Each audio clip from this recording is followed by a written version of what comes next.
Ever since the Hema Committee report exposed the underbelly of sexual abuse in the Malayalam film industry, we have new voices coming out every day to talk about their horrific experiences. I'm Barkhadat, you're with the Mojo Story. Our focus today continues on the domino effect that has been revealed after the Hema Committee report, a panel set up nearly 5 years ago to look into the place of women in the Malayalam film industry, has finally been made public. Several big stars of the Kerala film industry, Mohanlal, Mammooty, have been compelled to take some sort of position while still being criticized by many female actors for their lack of empathy. On the program today, we'll be talking to somebody who's been at the front line of this battle, actor Rima Kallingal. Rima Kallingal is, of course, part of the Kerala Women's Collective that has been spearheading this battle for a safer working environment for women in the Malayalam film industry. Ever since she's been speaking up, she's also had to pay several prices. At several points, she's been denied work. And most recently, she has been at the receiving end of allegations by singer Suchitra, who accused her and her husband of organizing quote-unquote rave parties where drugs were used. Rima has argued that this has only distracted from the only issue that should be in focus right now, which is the Hema Committee report. Joining us on the program today is our newsmaker, Rima Kallingal. Rima, thanks so much for your time today. I wish we were talking about more pleasant things, but in a way, this has been a stellar fight fought by you and your compatriots in the Women's Collective. So congratulations on a job well done. But let me start by asking you your emotions today. Is there hope, or is there, as you have said, a kind of dismay at what you have called an attempt to discredit the movement that you have led, that women like yourselves have fought? In the middle of all this, you've had to send a legal notice to Suchitra, a singer who basically accused you and your husband for drug use at quote-unquote rave parties. Why in the middle of discussing women's place in the Malayalam film industry are we looking at this kind of, kerfuffle, and you're having to take legal action? But wasn't this expected, Barka? I mean, haven't we seen this before in history? This has always been the ploy, right? So I think we did expect this, and it doesn't really come as a surprise at all, if you ask me. But is there hope? Yes. 100%. Because with what we have done today, look at what's happening in the Tamil industry. Look at what's happening in the Telugu industry, the Kannada industry today. They've all met the CM. I see it spreading. I see that women everywhere recognize what we are talking about. And men are also listening now. I see that governments are taking us seriously. We understand that this is much beyond a small entertainment space today. We understand it's workplace rights. It's not just about, a few people coming together and making a film. It's about so many people working together here, and the fact that everybody has rights. Everybody needs a safe working space, equitable work environment. And today we are talking and everybody is listening. There is no way they can ignore us anymore. And it's so important that you locate this within women and safety at the workplace, because this isn't only about the film industry. Look at what's happening in Kolkata, where a doctor was raped and killed at her place of work. So this is across professions. It's universal. Each one of us in our own industries goes through it in some way. But Rima, every woman who speaks pays a price, right? Yes. I want to understand the price you've had to pay, not just right now where you've had to fight this legal case, but even along the way. Have you lost work? Have you been smeared? Have you been slandered? Talk a little bit about the journey that began for all of you in 2017. We're now in 2024. It's taken a long time to get to this point. What has been the cost to you personally and professionally?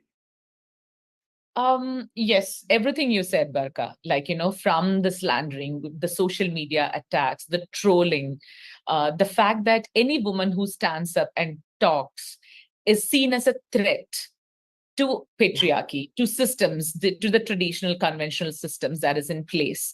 It scares them. I understand that, but I have always been this person. I have always been a rebel. I've always done this in every space that I have been to, and I have faced this all my life. I have had questions thrown at me, and I've always had this debate going on with people around me. So you are the troublemaker. You are the one who doesn't really, toe the line. So Yeah. the cost has been heavy, if you ask me. But it's a cost I'm ready to pay at this Yeah. point in my life. But I have a problem with the government for the fact that they came up with a suggestion. We asked for a study. They put a Hema committee together. This report was made 2.5 years after WCC was formed.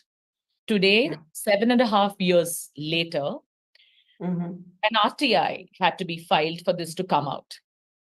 That 4.5 years of wait, I'm really disappointed about that, Barka. Yeah. That 4.5 years we could have all saved, not just for us. I'm saying for everybody out there, for the industry, for a better working condition, for a better creative space. This works for everybody. It's not just for us, right? It's not just for Yeah. some 15 of us. That time we lost, I have a huge issue with that. Everything else, yes, every revolution, every renaissance, everything, every movement like this, we have to, there's a cost to, bear. But I don't want to be a martyr here. I'm not leaving a martyr, who died in the, who had to give up everything. No, I Yeah. am not doing that. We are still here and we're still talking. Absolutely. And so before I come to the Hema Committee, the delays in it, what it's actually pointed out, you said you've had to pay a cost. You're ready to pay that cost, but not at the cost of being a martyr. You are going to be, you're there and you're going to be heard and seen, and more power to you. What form and shape did the cost take? Did you have work denied to you? The Oh, character yes. assassination, the morality question, yes. But have you lost out on work? Oh, yes. Oh, yes. As in, I still remember, there was a time when um, directors would come to me, they will narrate the script, and they'll come back saying, producers refuse to work with WCC members. So they'll say, we'll do the work, but no WCC members. They would clearly like say the words. Mm. Um, and there were a lot of creative people who wanted to work with me. There have been so many scriptwriters who came to me. But it would never get funded. You understand? So, and I remember Of course.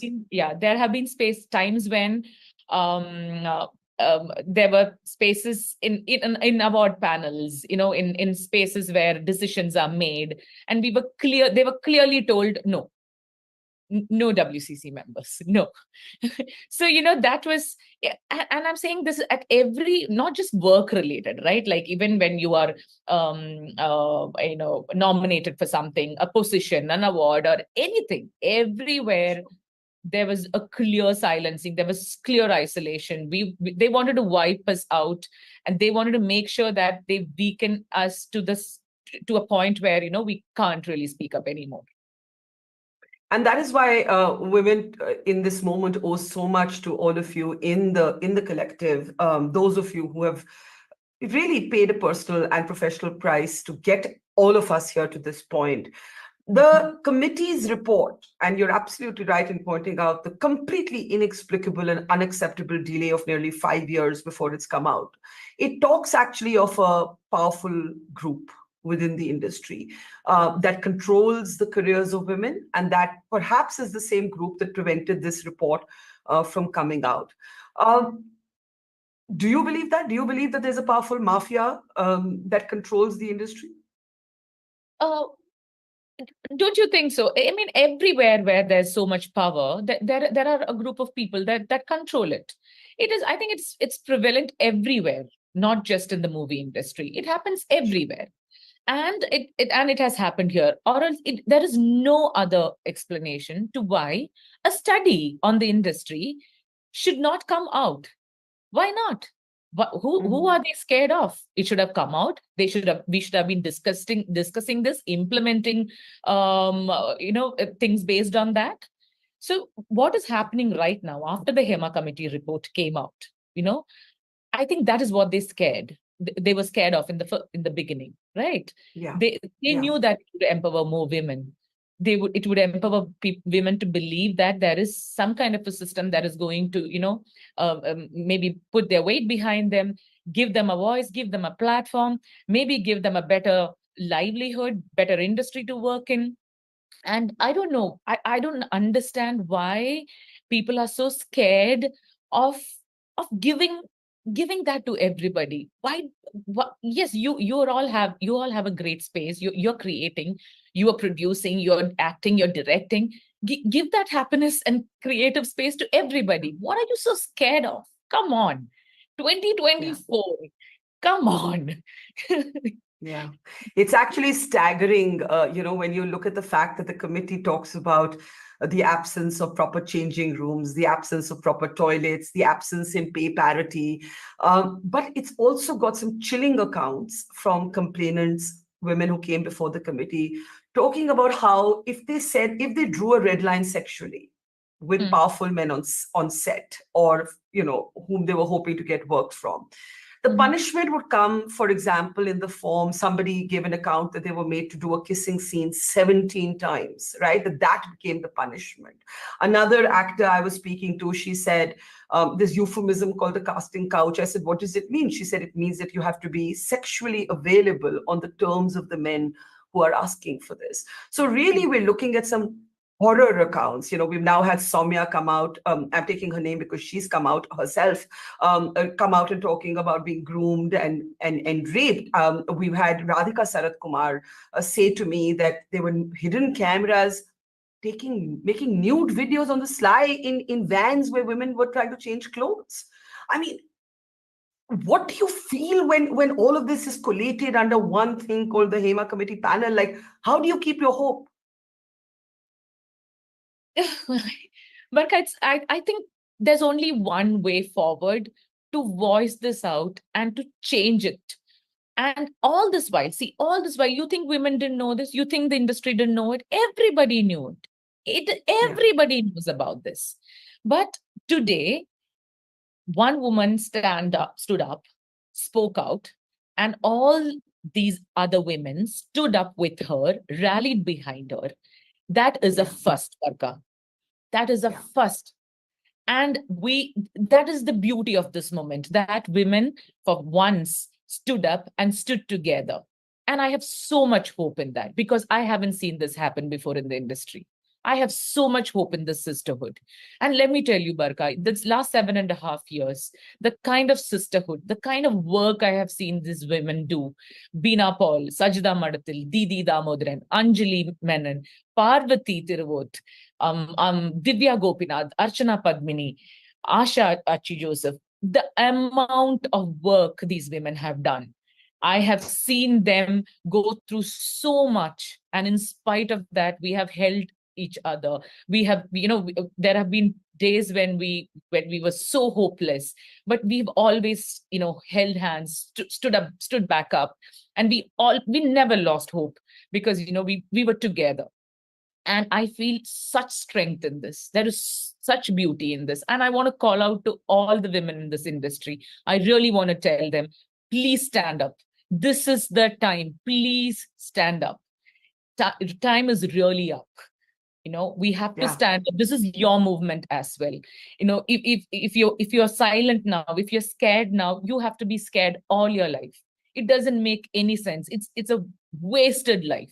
Let us stand together. And it is not to destroy any industry. It is not about mudslinging. It is not about bringing people down. It's about our future. It's about living a worthful, creative, beautiful life together. Yeah, I'm so glad that you make this reference about we're not here to destroy any industry, because those were the comments that came from Mohanlal, Exactly. who's easily one of the most powerful men in the industry. And now I was talking to Parvati, and she said that she was not at all impressed with these mass resignations. In fact, she used the word cowardly. She said it basically is men opting out of the conversation. How do you look at the positions that Mohanlal and Mammooty have finally taken? A star like Rajnikant not commenting at all. The biggest names, Dilip himself accused in one of the cases, Siddiq, Ranjit accused now, very serious allegations against them. But when you look at Mohanlal, Mammooty, Rajnikant, not accused themselves, but certainly accused of being silent, of looking the other way, of not being empathetic enough. How do you look at their positions in these mass resignations? The same, Barka. I think it's time's up for them too. You can't Mm. ignore this anymore. I think I think it's time we realize the kind of uh, talent, the kind of emotional intelligence, the kind of weight that women bring to this world, to your workplace, to the content, to everything that happens around you. You can't ignore the women anymore. Those systems Yeah. are coming down anytime now, because women are standing up, talking for themselves. There is no way you can remain silent. No, you will have to see us. You will have to hear our voices. Time's up for them too. So, but are there consequences to saying to Mohanlal, Mammooty, and Rajnikant, time's up for you too? I mean, when you say that, do you No, realize that these are cult figures for so many yes, people? exactly. And they're cult figures for a reason. We all see, I love their work. I admire them as artists. So if and to keep up the admiration and inspiration that they have been till now, I think they have to see us too. Yeah. That's my ask. Are you disappointed with them? Are you angry with them? Are you cynical about their relative silence for so long?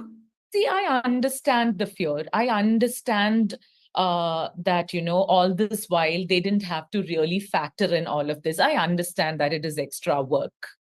Yes. Hmm.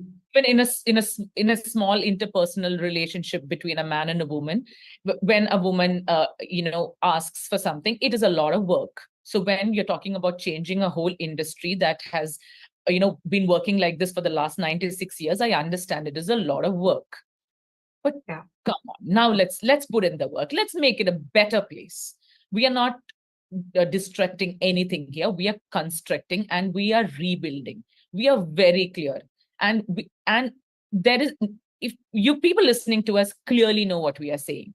We want a better world. We want a better industry for everybody. We are only rebuilding. We are only reconstructing. It is very clear for everybody to see. You know, if there's one thing that the feminist movement teaches us, it is Mhm. that patriarchy and misogyny and feminism can be gender neutral. So you have men who are feminists, and you have women who are also shaped by the same patriarchy, who can be patriarchal. I Yes. ask this in the context not just of men who, for example, in the Kolkata rape and murder are fighting shoulder to shoulder with women, but Yes. in your own case, the fact that the kind of attempt to the allegations against you have come from a woman, they've come from another woman, Yes. and how do you wrap your head around that? And what made you take the step of taking legal action? A lot of times when things are said about us, we're like, let's just ignore it. You decided right now not to ignore it. Tell us about that. Barkav, I think I've always maintained this, and I'll tell you, I'll give 10 chances to a woman when I give one chance to a man, because I think this system has always been unfair to her, Sure. has always, it's designed to make her fail. I think women are so much more bitter at what is happening to them on a daily basis than a man. We have it so difficult. So I give them 10 more chances. But this, see, I have been targeted so many times before on a personal level, and I Yeah. have let it pass. It really doesn't bother me, Barka. I live my life the way I want. I do not interfere with anybody else's life, and I have no issues with that. This time, this time was different. We are in the middle of a movement. This is historic. I know this is going to be fruitful. We are going to see this through. And because of that, I didn't want my comrades, all the women who have believed in me, the whole everybody in the state in the state of Kerala who have believed in this struggle. I didn't want to let them down. It had to be, countered head on. That is why I filed the defamation. And I was also very, very disappointed with the media, Barka, this time. Because, I think Times of India reported this first. So the headline says accuses. The first paragraph say alleges. The second paragraph say hearsay. I think that was way below the belt. That was way below the belt.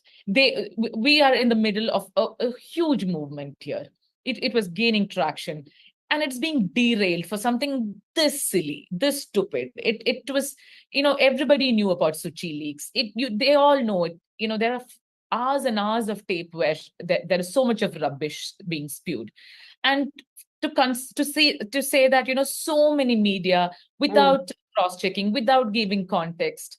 That was, I thought, this had to be countered at this moment, because I want the attention to be on the Hema Committee report.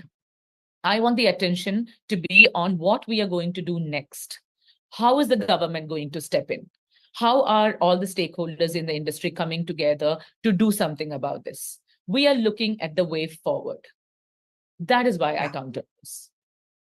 Yeah, I totally get it. And that's why I want to end by asking you, what now? Because we are seeing echoes of what you all have achieved in Kerala. As you said, in Tamil Nadu, women have begun to speak up. In the Telugu film industry, women have begun to speak up. I'll be very interested and curious to know how this plays out in the city of Mumbai, in the Hindi film industry. But what for you has been the toughest thing being female in the industry? And how do you plan to chart the course from this moment onwards? So, Barka, we've already started studying the committee report. We've already worked with Sakhi and formed a set of recommendations under the titles Shift Focus. There has been this whole study that has been sent to the Labour Commission. There is this whole study, cinema policy study done by Adur Gopalakrishnan. So there are so many of these recommendations that we have now. We are going to again go to the CM. We are going to talk to the government. We are again going to talk to all the stakeholders. We are going to make sure that we come together. We are going to make sure of this. It doesn't matter how we do it, but if it doesn't happen behind at a conclave or behind in a room across a bench, then we are going to do it on social media. We are going to do it along with the people of Kerala. But we will discuss this. We are going to put it out there. We have solutions to all the problems that are out there. We have solutions. We have recommendations, and we are going to see how we can put it into action as well. That is our next step. There's no doubt about it. I am so happy to hear there are next steps, and we've lost critical time, as you pointed out, in the coming out of this report. And certainly, I hope that the film industry, the medical community, both two professional spaces where women are fighting, does give cues to other industries, the news media among them, all professions, for women to raise their voices and not be cowed down by bullies, by trolls, by slander attempts. And as you said, that time is up for that. Yes. Thank you, Rima. Thank you. You've been such a champion. Thank you. More power to you. Really proud of what it's all great of you to see you here. Thank you so much. Thank you for watching our work. Take care. If you haven't subscribed yet, don't forget to click the bell icon and subscribe to Mojo Story and support independent, robust journalism.